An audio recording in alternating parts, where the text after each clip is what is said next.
நேத்துல இருந்து அப்பாவோட விக்கல் நின்ன பாடே இல்லையேன்னு. அழகுமணி சக்கரை ஒன்னும் விக்கல.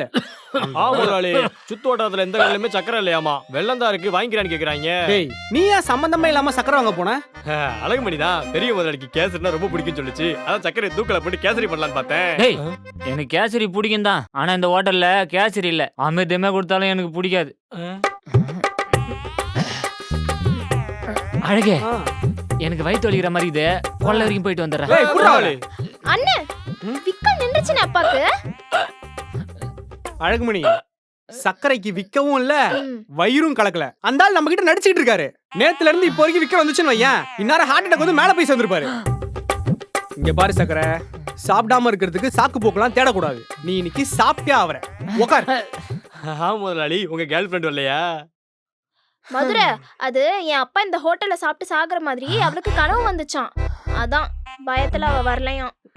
ஏய் பித்தல குண்டா, எதை எப்ப பேசணும்னு தெரியாது உனக்கு. ஏய் வீரா போய் தோசை ஊத்து. சரி முதலாளி.